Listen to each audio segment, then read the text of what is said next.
Hello student. स्वागत है आप सबका इस क्लास में जिसमें आपको पढ़ाने जा रहे हैं क्लास 5 की गणित की कार्य पुस्तिका यानी गणित ज्ञान की वर्क बुक। जिसमें आज जो डे है वो 37 डे की क्लास से स्टार्ट होगा। टॉपिक है संख्या। क्वेश्चन है फर्स्ट, दिए गए निर्देश के अनुसार 4 अंकीय सबसे बड़ी और सबसे छोटी संख्या बनानी है और फिर उन्होंने एक शर्त ये रखी है कि बगैर किसी अंक को दोहराए हुए आपको जो अंक है वो 2 बार किसी अंक का यूज नहीं करना है। और लिखना किस प्रकार से, कंडीशन एक इकाई के स्थान पर 7 है। ये इकाई के स्थान पर 7 को रखते हुए आप सबसे बड़ी और सबसे छोटी संख्या लिखेंगे। तो सबसे बड़ी संख्या लिखने के लिए हमें सबसे बड़े अंक लेने पड़ेंगे। सबसे बड़े अंक स्टार्ट होते हैं 9 से, तो पहला अंक 9 होना चाहिए। और 9 से छोटा 8, 8 से छोटा 7, तो यहाँ आ चुका है। तो 7 ना लिख करके अब आप यहाँ पे लिखेंगे 6। तो कही गई शर्त के अनुसार ये संख्या सबसे बड़ी होगी जिसकी इकाई का अंक 7 होगा। इसी प्रकार से आप सबसे छोटी संख्या लिखनी है इकाई का अंक 7 रखते हुए। तो सबसे छोटा अंक होता 1। जीरो भी होता लेकिन जीरो पहले लिखने से संख्या नहीं बन पाती है। लेकिन अब यहाँ पर 1 लिख देंगे और यहाँ लिख देंगे 2। तो इकाई के अंक पर 7 रखते हुए सबसे छोटी संख्या ये हो जाएगी 1027।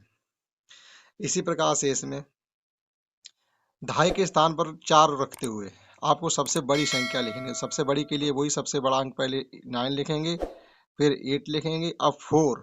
लेकिन यहाँ पर ये ध्यान रखेंगे 8 से छोटा कौन होता है 7, क्योंकि रिपीटेशन भी नहीं करना। तो 7 4 को फिक्स करते हुए आप बड़ी अंक की संख्या ये लिख सकते, मतलब सबसे बड़ी संख्या इन अंकों का यूज करते हुए ऐसे लिखेंगे 9, 8 और 7। इसी प्रकार से सबसे छोटी लिखने के लिए आप 1 लिखेंगे, फिर 0 लिखेंगे और 4 लिखा हुआ है तो 2 लिखेंगे। यहाँ पर 2 के अलावा बड़ा अंक कोई नहीं लिखेंगे तो बड़ी संख्या हो जाएगी। फिर इसी प्रकार से अगला क्वेश्चन है सेम भी। अब कि इन्होंने 9 को सैकड़ा के स्थान पर फिक्स कर दिया है और सबसे बड़ी सबसे छोटी लिखनी। अब रिपीटेशन करना नहीं है तो अब 9 नहीं लिख सकती, तो 8 लिखेंगे, 7 लिखेंगे और 6 लिखेंगे। तो 9 को सैकड़ा के स्थान पर फिक्स करते हुए ये संख्या बड़ी बनाई जा सकती है। इसी प्रकार से यहाँ पर 1 लिखेंगे, अब 0 लिखेंगे और 2 लिखेंगे। मतलब सबसे पहले 1, फिर 1 से बड़े अंकों की तरफ चलेंगे 0 लिखने के बाद। अब इन्होंने यहाँ सबसे बड़ी संख्या लिखवाई है लेकिन यहाँ पर 1000 के स्थान पर उन्होंने 1 को फिक्स कर दिया है। तो बड़ी लिखने के लिए अब यहाँ पर 9 लिखेंगे, फिर 8 लिखेंगे और फिर 7 लिखेंगे। यहाँ लिखेंगे 0, 2 और 3 लिखेंगे। ये संख्या सबसे छोटी होगी 1 को फिक्स करते हुए। ठीक है, नेक्स्ट देखते हैं। अंक आपको दिए गए, इन अंकों का प्रयोग करते हुए सबसे बड़ी और सबसे छोटी संख्या लिखनी है। तो सबसे बड़ी संख्या लिखने के लिए सबसे बड़ा अंक, फिर इसमें उससे छोटा, फिर उससे छोटा, फिर उससे छोटा, फिर उससे छोटा और सबसे लास्ट में सबसे छोटा। और सबसे छोटी संख्या लिखने के लिए आप इन्हीं अंकों को इधर से लिखना स्टार्ट कर दो, 1, 2, 3, 5, 6 और 9। सबसे बड़ी संख्या लिखने के लिए पहले 9 लिखेंगे, फिर 8, फिर 7, फिर 5, फिर 2 और 1, 0। और सबसे छोटी लिखने के लिए अब ऐसा नहीं करेंगे, 0 को पहले लिखेंगे, हमेशा 0 को छोड़ते हुए पहले लिखेंगे 1, अब 0 लिख लीजिएगा, 2, 5, 7, 8, 9। इसमें सबसे बड़ा अंक है 7, 6, 5, 4, 2, 1, 0। इनको अंकों को पलट के सबसे छोटी संख्या बनाने के लिए पहले लिखेंगे 1, 0, 2, 4, 5, 6, 7। नेक्स्ट क्वेश्चन है 9, 7, 4 और 3 का उपयोग करके 4 अंकों की संख्या बनाई जाती है और यह संख्या 6500 से यानी 6500 से अधिक है और 74 से छोटी है, यानी इनके बीच की कोई संख्या। तो इस संख्या के इकाई के स्थान पर कौन सा अंक हो सकता है? इकाई के स्थान पर कौन सा अंक हो सकता है? देखिएगा, इकाई के अंक पर रखने के लिए हम क्या करेंगे, 9 से स्टार्ट संख्या नहीं होगी। अगर 9 से स्टार्ट करेंगे तो ये संख्या 74 से ऊपर निकल जाएगी। जैसे मान लीजिए हमने ये संख्या लिख ली है 9, 7, 4, 3, यानी कोई भी अंक लिख दें। 9 को पहले लिखते हुए कोई भी अंक कैसे भी लिखें, ये संख्या हमेशा इससे इस रेंज से बाहर चली जाएगी। तो 9 से तो स्टार्ट होने से रही है। और अगर 3 से स्टार्ट करते हैं तो ये संख्या 6500 पीछे रह जाएगी, तो इस रेंज के अंदर नहीं आ पाएगी। तो 3 से भी स्टार्ट नहीं करेंगे और 4 से भी स्टार्ट नहीं करेंगे। और 7 से अगर हम स्टार्ट करते हैं तो 7 और 4 यहाँ लिख नहीं पाएंगे। अगर 4 यहाँ पर लिख देंगे तो हम इस रेंज से बाहर चलेंगे। तो 3 4 9 ये एक संख्या बनाई जा सकती है जो इस रेंज के अंदर आ रही है। तो ऐसी स्थिति में इकाई के स्थान पर 9 ही आ पा रहा है।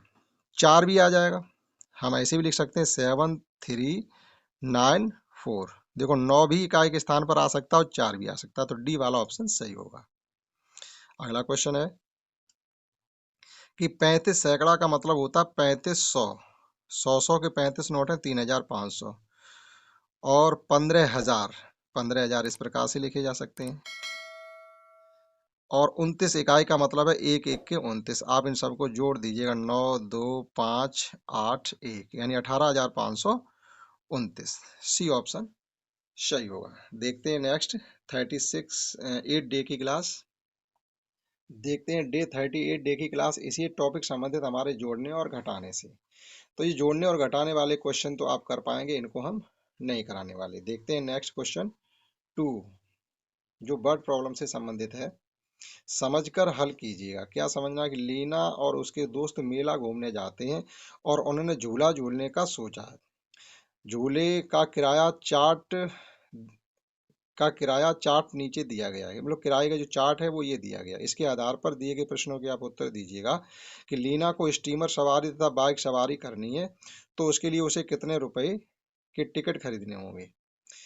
स्टीमर की सवारी और बाइक की सवारी। अब देखिएगा आप, स्टीमर की सवारी का खर्चा है 17 रुपये और बाइक की सवारी का है 10 रुपये। तो हमारे पास 10 और 17 कितने रुपए के टिकट खरीदने होंगे, यानी 27 रुपये के आप टिकट खरीद लीजिएगा। तो बाइक और ट्रेन की सवारी कर पाएंगे स्टीमर की। अच्छा, स्टीमर की बात की तो स्टीमर का तो 19 है, तो ये हो जाएंगे 29। इसी प्रकार से लीना, रोहन और पंकज को ट्रेन की सवारी करनी है, तो बताइए इसके लिए उन्हें कितने रुपए के टिकट खरीदने होंगे। अब 3 व्यक्ति हैं, यहाँ पर केवल लीना ही थी, यहाँ पर 3 व्यक्ति हैं और उनको ट्रेन की सवारी करनी है। तो ट्रेन की सवारी के लिए एक टिकट का खर्चा 17 रुपये है और ये कितने लोग हैं, 3 लोग हैं। तो 17 में आप, या 17 को आप 3 बार जोड़ दीजिएगा, तीनों की टिकट का खर्चा हो जाएगा 17 तिया 51 रुपये। तो 51 रुपये की टिकट अगर खरीद लेते हैं तो वह ट्रेन की सवारी कर पाएंगे। नेक्स्ट देखते हैं 39 डे की क्लास। 39 डे की क्लास है, इसमें भी हमें जोड़ने घटाने से संबंधित ही क्वेश्चन दिए गए। तो ये जोड़ने घटाने से संबंधित है, जोड़ने से संबंधित है। इन क्वेश्चंस को आप कर पाएंगे। हम देखते हैं क्वेश्चन नंबर जी जी से। जैसे दो संख्याओं का योगफल दिया गया, यानी दो संख्याओं का इकट्ठा ये योगफल रखा हुआ और उनमें से एक संख्या ये दी गई है, तो दूसरी संख्या बताने के लिए हमें करना क्या है कि जैसे कोई दो संख्याएं रही होंगी ए और बी, इनका हमें योगफल दे दिया गया 39,275। अब कह रही इनमें से एक संख्या हमको दी गई, तो दूसरी संख्या बताने के लिए करना क्या है कि जो जोड़ है उसमें से जो संख्या दी गई है वो हम घटा देंगे।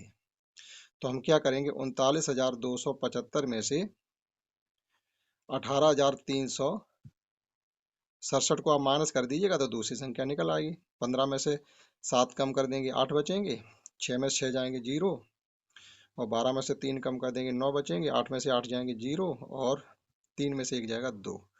तो दूसरी संख्या 20,908 होनी चाहिए।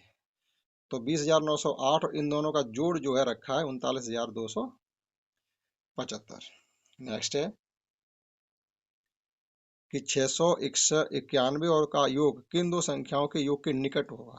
आप इनको जोड़ कर लीजिएगा, 691 और 208 का जब हम जोड़ करेंगे तो ये 998 यानी 899, 899 हो रहा, और ये हो रहा है 800, ये हो रहा है 1000 यानी लगभग 1000 कंप्लीट, और ये हो रहा है 900, और ये हो रहा है 1100। तो आप ये देखो संख्या 900 के करीब है, बिल्कुल एक कम है 900 में, तो 900 ही आ रहा। तो ये जो संख्या दी गई इन दोनों का योगफल इसके करीब होगा। नेक्स्ट देखते हैं 40 डे की क्लास। 40 डे की क्लास में भी जोड़ घटाने संबंधित क्वेश्चन है। ये दो जोड़ हैं जो आप कर पाएंगे। नेक्स्ट क्वेश्चन हम देखते हैं ये भी इन दोनों संख्याओं का जोड़ करके इसमें से आपको घटाना पड़ेगा। पहले इन दोनों का करेंगे जोड़, और जो जोड़ आएगा उसमें से आप इसको कर देंगे माइनस। एक गोदाम में इतने बल्ब हैं, जिसमें से बल्ब दिल्ली भेज दिए गए और इतने बल्ब पंजाब भेज दिए। बताइए गोदाम में अब कितने शेष बल्ब बचे हैं। तो हम करेंगे जितने बल्ब बाहर भेजे गए उनका करेंगे जोड़, यानी 3,46,580 दिल्ली भेजे गए और 2,15,670 पंजाब भेजे गए। इनको जोड़ कर लेंगे,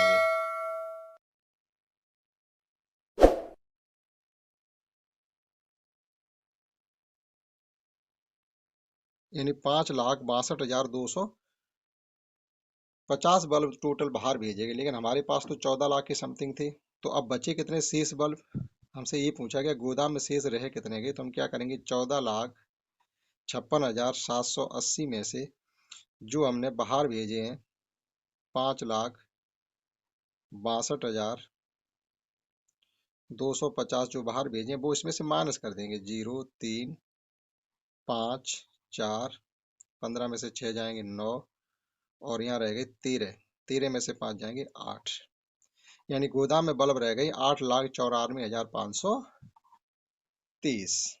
नेक्स्ट और लास्ट क्वेश्चन इस सेशन का, कि शीतल के पास 2 पैकेट आटा है। पैकेट एक में 450 ग्राम आटा और पैकेट दो में, पैकेट एक से 150 ग्राम आटा ज्यादा है। अब शीतल ने 670 ग्राम आटे का उपयोग कर लिया है। तो बताइए उसके पास आटा बचा कितना। पहले तो हमको ये पता करना है कि उसके पास आटा था कितना। पहले पैकेट में तो 450 था, समझ में आता, लेकिन दूसरे पैकेट में ये जितना पहले वाले पैकेट में उससे 150 ग्राम ज्यादा है। तो ये तो पहले पैकेट का हो गया। दूसरे पैकेट आटा 450 तो उसमें है ही, लेकिन 150 ग्राम और ज्यादा है, तो ये हो जाता है 600। तो हमारे पास टोटल आटा हो जाता है 600 और 400, ये जोड़ दीजिएगा दोनों को। 600 और 450 को जोड़ेंगे तो 1050 इतना हमारे पास आटा है। तो हमने खर्च कर लिया।